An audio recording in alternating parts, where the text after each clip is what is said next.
Olá, meu amigo, olá, minha amiga. Que bom que você chegou nesse vídeo. Eu me chamo Francisco. Tenho um canal no YouTube chamado Jesus é Emanuel.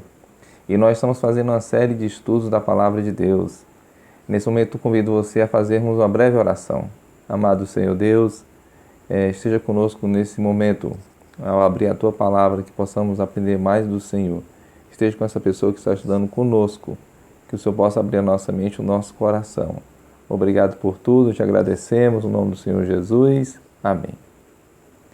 Estamos fazendo uma promoção no nosso canal, um sorteio desse material. Essa Bíblia, uma Bíblia muito boa de se ler, a tradução bem simples, simplificada. E junto com a Bíblia vai esse estudo, esse DVD de estudo, do pastor Alejandro Bulhon, A Grande Esperança. Como você vai fazer para participar desse sorteio? No final desse estudo que nós estamos tendo, vai ter um outro estudo. Então você acessa esse outro estudo e lá nesse outro estudo você vai botar nos comentários: quero a minha Bíblia. E você vai dar um gostei. Fazendo isso, você passa a concorrer a essa Bíblia e concorrer a esse DVD de estudo. O nosso estudo de hoje, nós iremos falar sobre princípios de vida cristã. É o nosso estudo de hoje. E aqui nos diz o seguinte, veja só. O cristão é uma nova criatura. Em sua vida as coisas antigas já passaram. Eis que se fizeram novas. Está em 2 Coríntios 5, verso 17. Embora esteja no mundo, não tem compromisso com interesses mundanos.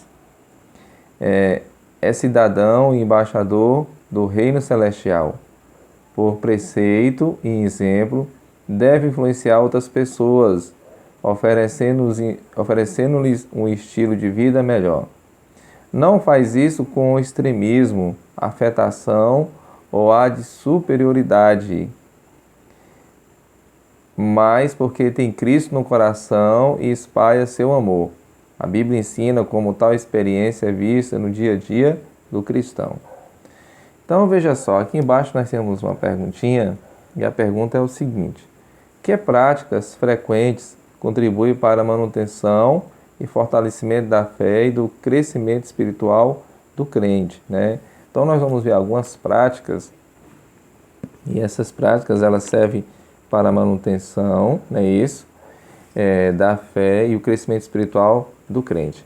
Aqui eu estou com minha Bíblia na mão, convido você também a estar com a sua, para nós podermos folhear juntos a palavra de Deus. A primeira prática que nós vamos ver aqui está em João 5, verso 39. João 5, e o verso é o verso 39. Vamos ver o que nos diz a palavra de Deus.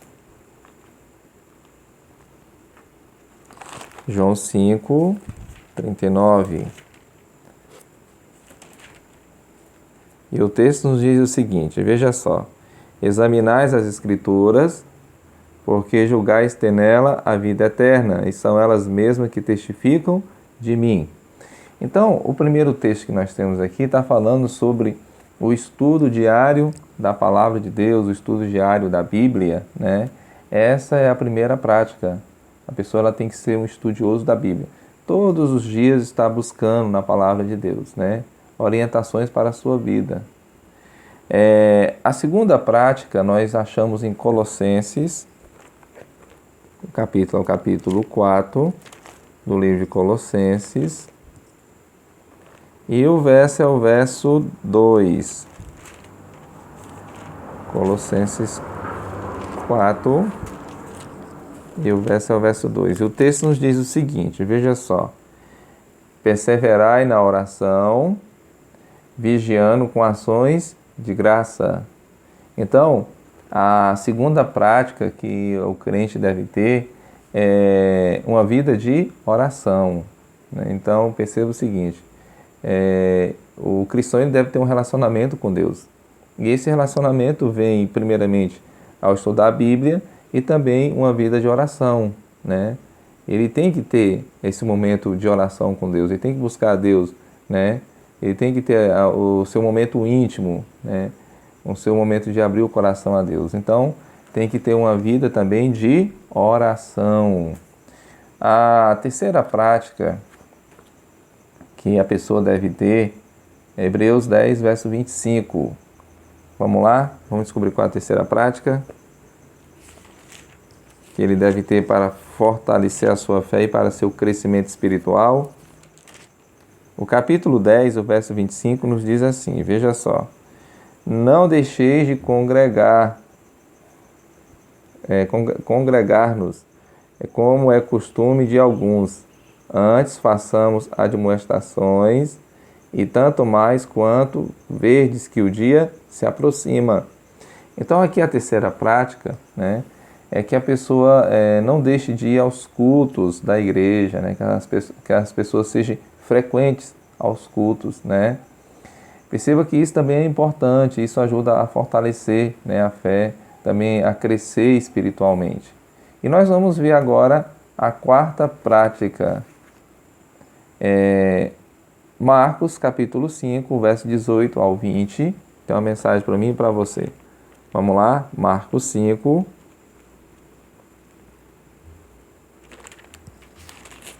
Do 18 ao 20 nos diz assim, veja só.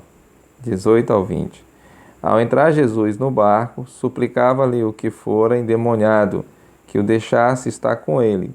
Jesus, porém, não lhe permitiu, mas ordenou-lhe: vai para a tua casa, para os teus, anuncia-lhes tudo o que o Senhor te fez e como teve compaixão de ti. Então ele foi e começou a proclamar em Decápolis tudo o que Jesus lhe fizera, e todos se admiravam. Então perceba o seguinte, qual é a quarta, né? Qual é a quarta prática que o cristão deve ter em sua vida? Pregar o Evangelho, né? Anunciar Jesus às pessoas que ainda não conhecem Jesus. Então aqui perceba que nós temos 4 práticas cristãs que ajudam, né, e contribuem para o crescimento espiritual, né? E essas 4 aqui, fazendo um resumo rápido, estudo da Bíblia, né, todos os dias, ter uma vida de oração, frequentar os cultos da igreja e pregar o Evangelho. Mas vamos lá. Aqui diz assim, como devemos viver as horas do sábado? Eu convido você a irmos ao livro de Isaías, no Velho Testamento, o capítulo 58, e o verso é o verso 13. Diz assim, o 13 e o 14. Se desviares o pé de profanar o sábado e de cuidar dos teus próprios interesses no meu santo dia, se chamares ao sábado deleitoso e santo dia do Senhor, digno de honra, e o honrares, não seguindo os teus caminhos, não pretendendo fazer a tua própria vontade, nem falando palavras vãs, então te deleitarás no Senhor. Eu te farei cavalgar sobre os altos da terra, e te sustentarei com a herança de Jacó, meu pai, porque a boca do Senhor o disse. Então, a nossa pergunta, como nós fizemos, né? Como devemos viver as horas do sábado? Adorando a Deus, como nós vemos aqui, né, o texto dizendo, né, o sábado é um dia deleitoso, né, o dia do Senhor. Então, as horas do sábado, nós devemos viver as horas do sábado adorando ao Senhor Deus. Mas também nós temos um outro texto em Lucas 4, verso 16 e verso 31. Vamos para o livro de Lucas, no Novo Testamento. E aqui nos diz assim, veja só, 4,16, indo para Nazaré, onde fora criado, entrou num sábado, na sinagoga, segundo o seu costume, e levantou-se para ler. O 31 nos diz assim, veja só, desceu a Cafarnaum, cidade da Galileia, e os ensinava no sábado. Então Jesus, ele gostava muito de ajudar as pessoas no sábado, gostava de ajudar o próximo, que nós vimos Jesus se dirigindo à igreja daquela época, né? E aqui diz que ele se levantou para ler, e diz que ele ensinava, né, as pessoas que ali estavam. Então perceba o seguinte, perceba que as horas que nós devemos viver do sábado, são horas que nós devemos adorar a Deus e servindo o nosso próximo, né? Essas são as horas que nós devemos viver do sábado. O exemplo de Cristo nos ensina que o sábado não é um dia de não fazer nada, mas um dia de adoração, comunhão e serviço desinteressado ao semelhante. Os limites do sábado vão desde o pôr do sol de sexta-feira ao pôr do sol do sábado. Nesse período, as atividades materiais dão lugar às espirituais. Então vamos seguir? Como devem os membros da igreja se comportar em relação a seus irmãos? Eu convido você aí ao livro de Efésios, o capítulo é o capítulo 4, e o verso é o verso 25. Efésios 4, e o verso é o verso 25. Como os membros da igreja devem se comportar em relação aos seus irmãos. Efésios 4, 25. Estou com minha Bíblia aqui aberta e convido você também a estar com a sua. E o texto nos diz o seguinte, veja só. Por isso, deixando a mentira, fale cada um a verdade com o seu próximo, porque somos membros uns dos outros. Então aqui o primeiro texto que nós vemos aqui, os irmãos eles devem falar a verdade uns aos outros, né? É o que o texto fala, né? Fale o seu próximo a verdade. Mas nós temos um outro texto também, para podermos... Eu convido você aí no livro de Gálatas, para poder complementar esse texto que nós lemos de Efésios 4, verso 25. Gálatas 5, verso 13. Vamos lá. Gálatas 5, e o verso é o verso 13. O texto nos diz o seguinte, veja só, 5:13. Porque vós, irmãos, foste chamados à liberdade, porém não useis da liberdade para dar ocasião à carne. Sede antes servos um dos outros pelo amor. Então aqui está dizendo que nós devemos servir os nossos irmãos, né? Nós devemos ajudar as necessidades, né, dos nossos irmãos, né? E aqui diz que com amor, você percebe? Mas nós temos também um outro texto que vai nos ajudar ainda mais. Aí no livro ainda de Gálatas 6, verso 1, nos diz assim, veja só. Irmãos, se alguém for surpreendido em alguma falta, vós que sois espirituais, corrigi-o com espírito de brandura e guarda-te para que não sejas também tentado. Aqui fala sobre nós corrigirmos o irmão. Como é que nós vamos corrigir? Com amor, com espírito de brandura. Mas nós temos um outro texto, ainda no verso 10 do capítulo 6, nos diz assim, veja só, de Gálatas. Por isso, enquanto tivermos oportunidade, façamos o bem a todos, mas principalmente aos da família da fé. Então você percebe como nós devemos nos comportar com os nossos irmãos da igreja. Nós devemos falar a verdade, é isso.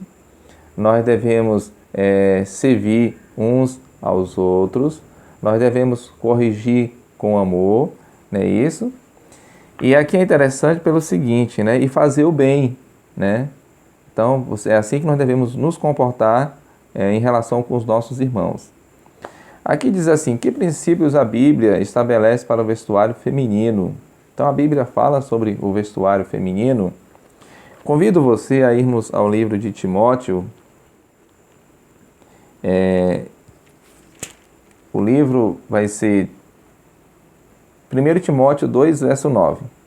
1 Timóteo 2, verso 9. E o texto nos diz assim, veja só. Da mesma sorte que as mulheres em traje decente se ataviem com modéstia e bom senso, não com cabeleira frisada e com ouro, ou pérolas, ou vestuário dispendioso.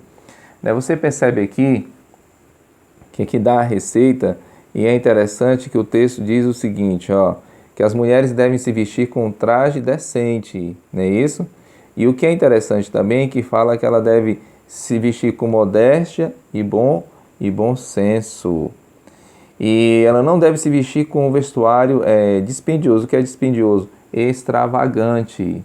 Então a mulher, ela se vestindo com um vestuário que cubra o seu corpo, né? Que seja um vestuário simples, modesto, né? E ao mesmo tempo que seja durável, isso agrada a Deus, né? Ela está vivendo de acordo com a palavra de Deus. Não um vestuário escandaloso, né? Que mostre o seu corpo, né? Ou mostre as curvas do seu corpo. Então, esse deve ser o vestuário que a mulher deve se vestir, né? Um vestuário simples, um vestuário modesto, um vestuário que não chame a atenção e cubra a nudez do seu corpo. Mas vamos seguir? Qual é a atitude, qual deve ser a atitude do cristão para o casamento? Eu convido você a nós irmos ao livro de Mateus, capítulo 19, o verso 8 e verso 9. Vamos lá? Mateus 19, estou com minha Bíblia aqui aberta, na mão aqui. Estou buscando aqui na minha Bíblia e convido você também a fazer o mesmo, para você se certificar do que está falando aqui, também está na sua Bíblia. Aqui diz assim, 19, verso 8 e 9. Respondeu-lhes Jesus: por causa da dureza do vosso coração é que Moisés vos permitiu repudiar vossa mulher. Entretanto, não foi assim desde o princípio. O verso 9. Eu, porém, vos digo, quem repudiar sua mulher, não sendo por causa de relações sexuais ilícitas, e casar com outra, comete adultério. E o que casar com a repudiada, comete adultério. Vamos complementar esse texto com o livro de Hebreus 13, verso 4. Vamos lá? Hebreus 13, verso 4. E o texto nos diz o seguinte, Hebreus 13, verso 4. Digno de honra entre todos seja o matrimônio, bem como o leito sem mácula, porque Deus julgará os impuros e os adúlteros. Então, qual deve ser o comportamento do cristão em relação ao casamento, né? Perceba que o primeiro texto que nós lemos falou sobre a questão do adultério, né? E Deus, ele repudia o adultério. O que é interessante aqui, que aqui fala que digno de honra seja o matrimônio. O livro de Hebreus diz isso, né? Então perceba aqui o seguinte, o cristão, ele deve honrar o seu casamento, pois Deus reprova o adultério e o divórcio. Então a questão do casamento é algo sério. Se a pessoa ela tomou essa decisão de casar com outra pessoa, ela tem que viver com essa pessoa até o fim. Não pode haver traição, né? Não pode haver a questão do divórcio. Então perceba que Deus uniu, o homem não separa. Então é algo que deve ser honroso. Esse deve ser o entendimento do cristão. E o cristão tem que viver assim. Que diz a Bíblia sobre costumes e diversões mundanas? Convido você a irmos ao livro de 1 João, pertinho aí de Apocalipse, capítulo 2, e o verso é o verso 15 ao 17, que nos diz assim, veja só, não ameis o mundo, nem as coisas que há no mundo. Se alguém amar o mundo, o amor do Pai não está nele. Porque tudo o que há no mundo, a concupiscência da carne, a concupiscência dos olhos e a soberba da vida, não procede do Pai, mas procede do mundo. Ora, o mundo passa, bem como a sua concupiscência. Aquele, porém, que faz a vontade de Deus permanece eternamente, né? Então, perceba aqui o seguinte, o que diz a Bíblia sobre costumes e diversões mundanas. Não amar o mundo e nem as coisas que há no mundo. É o que a Bíblia fala, né? E nós devemos ter cuidado porque, a partir do momento que nós conhecemos a Cristo, nós não podemos participar mais dessas coisas, né, mundanas, dessas festas mundanas. Isso não agrada a Deus, né? Isso nos afasta de Deus. Se nós amarmos essas coisas, nós estamos deixando de amar a Deus. Estamos deixando de fazer a vontade do Pai Celestial. Mas aqui nos diz o seguinte, veja só. Que princípios a Bíblia estabelece para orientar o comportamento sexual, né? A Bíblia, ela oferece algum princípio, né, para orientar a pessoa sobre o comportamento sexual. Eu convido você aí no livro de Êxodo, o capítulo 20 e o verso 14 do livro de Êxodo. tem algo para mim e para você. Êxodo é o segundo livro da Bíblia. Você vai chegar em fechar sua Bíblia, você vai chegar em Gênesis, depois você vai chegar em Êxodo 20, verso 14, nos diz o seguinte. Vamos lá. Não adulterarás. É o que o texto fala. Não adulterarás. Mas o segundo texto está em 1 Coríntios 6, do 9 ao 18. Vamos usar esse texto de Coríntios para complementar. Vamos para Coríntios, 1 Coríntios 6, do 9, o verso 9 e o verso 18. Estou aqui com a minha Bíblia aberta e convido você também a fazer o mesmo. 1 Coríntios 6, verso 9 nos diz o seguinte, veja só. Ou não sabeis que os injustos não herdarão o reino de Deus? Não vos enganeis, nem impuros, nem idólatras, nem adúlteros, nem efeminados, nem sodomitas. O 18 diz assim: fugir da impureza, qualquer outro pecado que uma pessoa cometer é fora do corpo, mas aquele que pratica a imoralidade peca contra o próprio corpo. Então perceba o seguinte, quais são os princípios que a Bíblia estabelece para orientar o comportamento sexual? O primeiro texto falou que não adulterarás, né? Então, os casados não adulterem, né? Permaneçam fiéis, né? À sua esposa, né? A esposa ao esposo, você entende? Aqui nós podemos perceber que falou sobre a questão da imoralidade, né? O texto de Coríntios, lá também falou sobre os impuros, não é isso? Os solteiros, manter-se puros, não cometer imoralidade. Então, se alguém é solteiro ainda, né, ele deve se manter puro até achar uma pessoa e ali começar a namorar com essa pessoa e talvez um dia casar com essa pessoa. Mas vamos lá, vamos seguir. Qual deve ser o comportamento cristão em relação às autoridades? Eu convido você a nós irmos ao livro de Romanos, o capítulo 13, do 1 ao 4. Romanos 13, do 1 ao 4. E o texto nos fala o seguinte, veja só.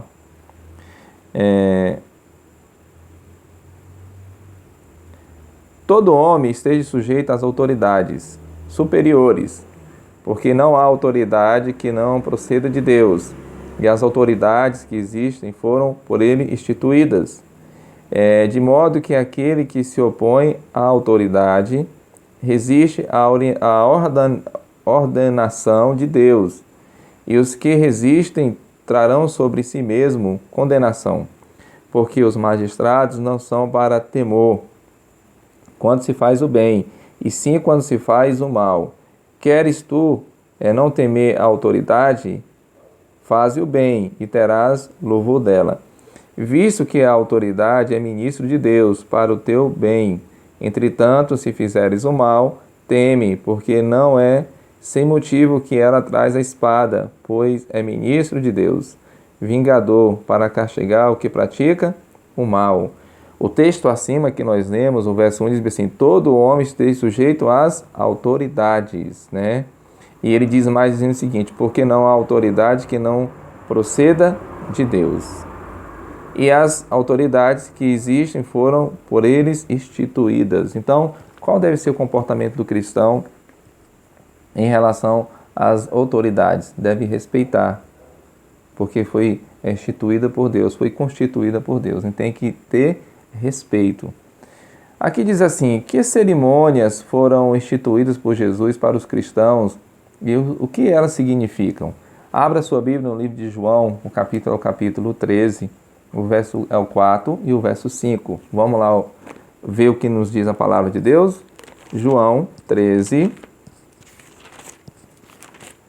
Estou aqui com minha Bíblia já aberta já. João 13. E o texto nos diz o seguinte, o 4 e o 5. Levantou-se da ceia, tirou a vestimenta de cima e, tomando uma toalha, cingiu-se com ela. Depois deitou água na bacia e passou a lavar os pés aos discípulos e a enxugar-lhes com a toalha com que estava cingido. Esse evento aqui nós temos Jesus, e ali Jesus está realizando, né, o lava-pés, não é isso? Na verdade, Jesus estava realizando a Santa Ceia, né? E a Santa Ceia, né, é uma cerimônia, é um simbolismo também, e existe alguns significados, como por exemplo, a Santa Ceia. Qual o significado da Santa Ceia? Ela comemora a morte de Jesus e a nossa morte para o pecado. Então a Santa Ceia, o significado é esse. E o lava-pés? O que significa o lava-pés? É a cerimônia da humildade. Mostra que todos somos iguais perante Deus, igualmente necessitados dele para a salvação. E o pão, o que significa o pão? Representa o corpo de Jesus que foi sacrificado por nós. E o suco de uva? O que representa o suco de uva? Simboliza o sangue de Cristo vertido pelos nossos pecados. Então você percebe aqui que essas cerimônias que foram instituídas por Jesus, né, hoje ela tem um significado importante para os cristãos. E como Jesus instituiu, seria bom que os cristãos colocassem em prática, fizessem, né? Porque existe aqui um simbolismo por trás da Santa Ceia. Meu amigo, minha amiga, espero que esse estudo tenha lhe ajudado a compreender mais a palavra de Deus, que Deus possa abençoar você, e eu convido você a fazermos uma oração. Amado Senhor Deus, maravilhoso Pai, obrigado por esse estudo que junta a Tua Palavra. Abençoe essa pessoa que esteve comigo até o final. Cuide dela de uma maneira toda especial. Esteja com ela, proteja, livra ela de todo o mal. Te pedimos essas bênçãos no nome do Senhor Jesus. Amém. Que Deus possa lhe abençoar e até mais uma próxima.